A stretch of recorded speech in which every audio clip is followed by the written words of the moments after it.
Hey guys, welcome back to today's video. Today is Monday, August 2nd, 2021, and today we're going to be talking about the Republican National Committee that is now heavily focused on winning the Virginia gubernatorial race, enough so that they are making a very big investment in opening campaign offices, hiring field staffers, essentially creating this army, as Politico puts it, to win the Virginia's race, the Virginia gubernatorial election race. Now, the reason why this is a very crucial election is because Virginia is a state that has long been a swing state, especially when it comes down to the governor election. In 2013, Terry McAuliffe, the actual Democratic nominee right now, won the election, flipping it from a Republican. Now, the reason why Terry McAuliffe is on the ballot in 2021 and was on the ballot in 2017 is because of the fact that the Virginia Constitution does not allow governors to run for re-election consecutively, but they may run for re-election. So Terry McAuliffe can return, and he has returned and won that nomination.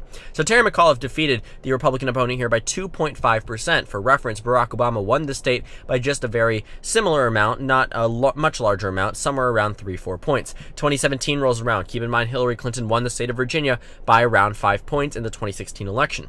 Ralph Northam defeats Ed Gillespie by 9 points in the governor race. Now, I don't have the numbers in front of me, but I will tell you that in Virginia, Joe Biden won the state by 10.1%, and now we are in a very close election because it is a state that has a strong Democratic history, and if Democrats were to lose it, it would suggest significant national and local implications about Virginia, about the state of the race in the Senate elections, the House elections, and future governor elections if Republicans, if and only if Republicans can make major inroads in respect to the 2020 vote, because a moral victory will be enough for me to know that Republicans will be on track to do better in 2022 than they did in 2020, and especially in 2018. And a flip would be even better for the GOP. This gubernatorial race has been defined between Donald Trump and Terry McAuliffe, not Glenn Youngkin and Terry McAuliffe. Looking at the way that the campaigning has worked for McAuliffe and Democrats in this state is that they are pinpointing Youngkin to Trump. They are closely aligning the two. In fact, so much that whenever referring to Youngkin and the Republican Party,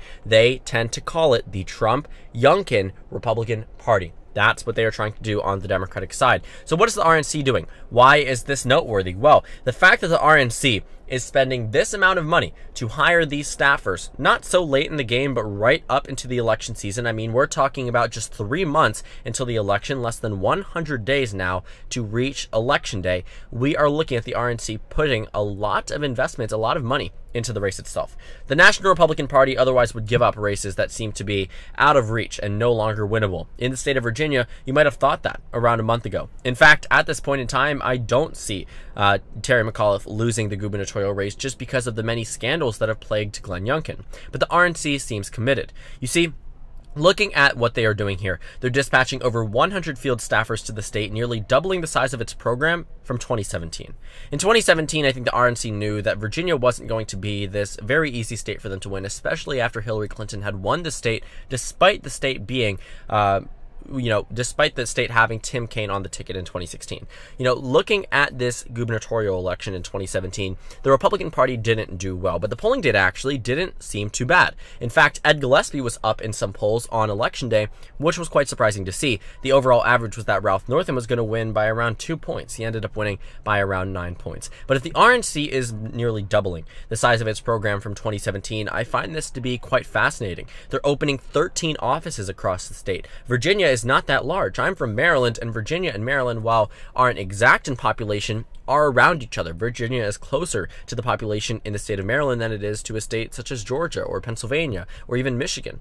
So what I see happening here is that the GOP is heavily investing in the state, largely because they now see an opportunity. They could see potentially the downfall of Joe Biden's popularity over the next couple of months, which could prompt the Democratic Party to lose this race. This is the Democratic Party's race to lose. Glenn Youngkin was never and has not been at all, and probably won't be, the favorite to win the race. If he wins, it will be a political upset. And the fact remains that in the gubernatorial elections in the state of Virginia, every time there is an incumbent party, the opposition party always wins the gubernatorial race in Virginia, with one exception. Over the past half century, one exception. And that was in 2013, when we started to see Terry McAuliffe do what was unheard of, which was a Democrat with a Democrat in office winning the governor's race in Virginia. History was not on his side. He made history by doing this, and the question is, can he do it again? And it's a good look that Terry McAuliffe was the only Democrat that was able to do it in quite some time now, and that he might be able to do it once again. And the polling data doesn't seem to be showing good results for Glenn Youngkin. The unfortunate thing is every single one of these polls you can actually see here, I've gone through every single one, are all Republican internals. Yet even though they are Republican internals, Terry McAuliffe takes the lead. All in all, looking at the polling data, I really don't get the assumption that Glenn Youngkin is on a pathway to victory, which is why I've been saying that this is McAuliffe's race to lose. But the RNC, I think, is betting on something. I think they are waiting to start to see Terry McAuliffe fall off and out of public favor, maybe through scandals, the same way that Glenn Youngkin fell out of public favor after this video of him talking about abortion access was something that was seemingly, to Glenn Youngkin, not being recorded, not going to be released, and ended up being released. If you want to go ahead and Google it and watch the video yourself, I'm not going to show you the video. I covered it just a few weeks ago. But essentially what Glenn Youngkin said was that he cannot reveal his position on abortion because he will lose independent voters. But once elected, will go on the offense on abortion rights. I kid you not, that's exactly what he said in the video, and it's not taken out of context either. I mean, even though the campaign itself, the Youngkin campaign, has said that this was a deceptive method of journalism, it was an honest method of journalism. It got what they needed from the Republican nominee. And of course, obviously, both sides do this. I mean, the Republican Party does it, the Democratic Party does it. That's why I say, when you start to see things out like this, obviously this is not what the campaign intended, but if it's the honest opinion of the nominee, then of course it should be publicized to the voters. I'm all about transparency in elections. So this video, while sure, damages the Republican Party, that's not the reason why I think that this was something that was beneficial for the voters to see, just because it happens on both sides. And I'm sure that there are plenty of positions that McAuliffe has been withholding from the public for the sake of winning independent voters, or as Youngkin puts it, the risk of losing independent voters. And Youngkin also is being weighed down by one person in particular, President Donald Trump. Donald Trump endorsed him immediately after he won the nomination, and we thought that would be it. You see, the Republican Party has been trying to distance themselves from President Trump, at least in the state of Virginia, while on the national level still trying to stay very close to him, in cahoots with him to the fullest extent. But in Virginia, they know that this strategy just simply will not work. If you want to take a look at what has happened in the state of Virginia, we should go back to 2020. We can go ahead and take a look at the presidential election results in the state, and I want you to see the results here. Joe Biden won by 10.1%. The reason why I point that out is because the last time a Democrat won by a margin larger than that was in 1944 with Franklin Delano Roosevelt, when he won with 62% of the vote. Since then, Democrats have never won Virginia by such a large margin on the presidential level. So that means Republicans are working against a coalition of voters who were vehemently anti-Trump in both 2016 and 2020. And when Donald Trump endorsed Youngkin from the beginning, it was an okay thing. I don't think it was super beneficial for Youngkin, but it was just the standard, okay, he's the Republican nominee, so now we're going to start to see major endorsements, even from President Donald Trump. But then, Donald Trump endorsed him again. And most recently, Donald Trump endorsed him once again for Glenn Youngkin, saying that Glenn Youngkin will make Virginia great again. You cannot find a slogan more highly disliked by the average Democratic and independent voter in Northern Virginia than "Make Virginia Great Again." Maybe second to "Make America Great Again" in the state of Virginia, or maybe reverse the two. All in all, this slogan doesn't help Glenn Youngkin. The fact that Donald Trump had to send out an additional statement, or really didn't have to, but did, only proves to be, and is proving to be right now, detrimental for Glenn Youngkin, because the voters in Virginia rejected Donald Trump by a groundbreaking margin, a margin that hadn't been seen for Democrats in such a long time. In such a long time. You're talking about 70 years between the two margins, to a point where Joe Biden was able to do better, even though Tim Kaine, the very popular senator who won by over 15 points in 2018, was on the ticket in 2016. So Joe Biden did what was a very good performance in the state of Virginia. All in all, Donald Trump just is a universally disliked figure in the state of Virginia, and his endorsement of Glenn Youngkin only will hurt him. Saying things that he will truly make Virginia great again will scare voters away from Glenn Youngkin. But again, the RNC seems to be heavily invested in this race. I think they might see something that we do not, though. I do want to point this out, that this might be a moment of caution for the Democratic Party. While it seems as if the scandals that are piling up against Glenn Youngkin, the polls that are Republican internals don't show him ahead, the previous election results show that Democrats have done very well in the state of Virginia, there might be something here that the Republican National Committee sees as a potential point of attack against Terry McAuliffe, or something that they are waiting to drop right up until the election and are building up their army, as Politico says, in order to win the election after such a point. Because looking at this army of field staffers as we see, this is not something that I would exactly say strikes me as the RNC giving up this race at all. If anything, this shows that the RNC is more heavily committed to this race than they were in 2017. And given the circumstances of the White House, it does make sense.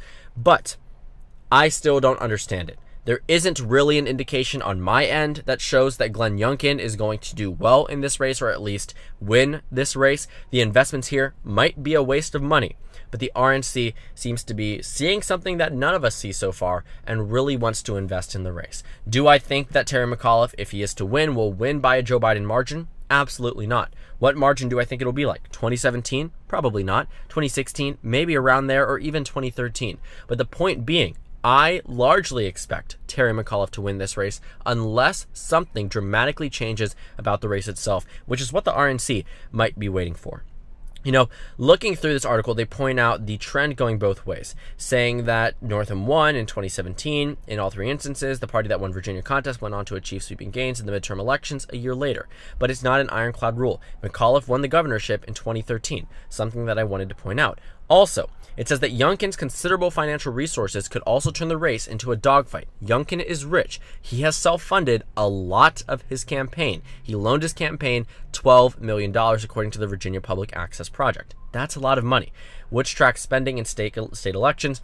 This figure is more than half of the $19 million Youngkin has raised in total. So Youngkin isn't raking in a lot of money. In fact, he's lending himself money. And while fundraising numbers may be, in many ways, indications in congressional races about who's going to win versus who isn't, keep in mind that many Democratic primary candidates raised a lot more money than Joe Biden and still ended up losing. Pete Buttigieg out-fundraised him, Elizabeth Warren out-fundraised him, Bernie Sanders out-fundraised him, and yet one person came out on top. And while Joe Biden, of course, is a figure that I wouldn't say was at all an underdog for maybe except a week or two during the Nevada, New Hampshire primary time period, other than that, you know, Joe Biden, of course, was on top, but point being that fundraising numbers aren't always everything. And when it comes down to races that aren't exactly decided on the congressional level, then you start to see discrepancies between those who raise the most money and those who win the elections relative to the overall congressional races themselves.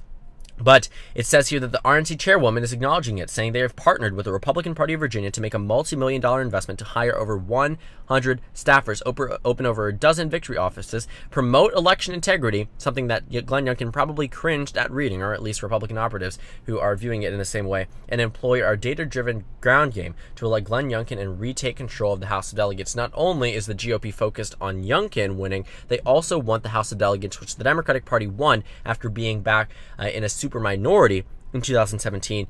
They want to win and they want to get it again. So all in all, the GOP is focusing on the state of Virginia. They are doing what they can. I'm sure that they do not want the endorsement of President Trump again. They don't want any more scandals to come out of it against Glenn Youngkin, but they wouldn't be investing in the race without a reason. I don't see as to why the race itself would be focused on this heavily unless Virginia thought something was happening. Quite literally, unless Virginia, at least the Republican Party, thought something was happening in Virginia. So what I start to see here is that we will be seeing a much more competitive election season. Potentially, we might start to see more attack ads come out against Terry McAuliffe, things that we haven't seen so far that will dramatically change the race. At least that's what I personally believe the RNC is banking on, because if that does happen, if this ends up being some type of race where the Democratic Party is leading up into the election, and then all of a sudden the RNC drops and has the ground game to get the word out and get the campaign moving, they will take advantage of that. They are seeing something now that we do not. Otherwise, this would be an entirely huge waste of money. You don't invest double the resources compared to 2017, especially after the margin doubled after a presidential election in 2016 versus 2020. But then again, who am I to tell a political party how to run their own type of campaign? We will see what happens in Virginia. It's a very crucial race for both parties. Democrats need to look at the results and analyze from there. Republicans do as well. And we will see if there's a political upset in 2021. So thank you guys so much for watching this video. Make sure to comment down suggestions below. Subscribe on the left if you haven't already, and check out the Instagram and Twitter. At the bottom left of the screen, there's also a Discord server for you to go ahead and join. On the screen, there's a video you can watch, and then a playlist for my 2021 election analysis videos. Again, thank you guys so much for watching, and I will see you all later today.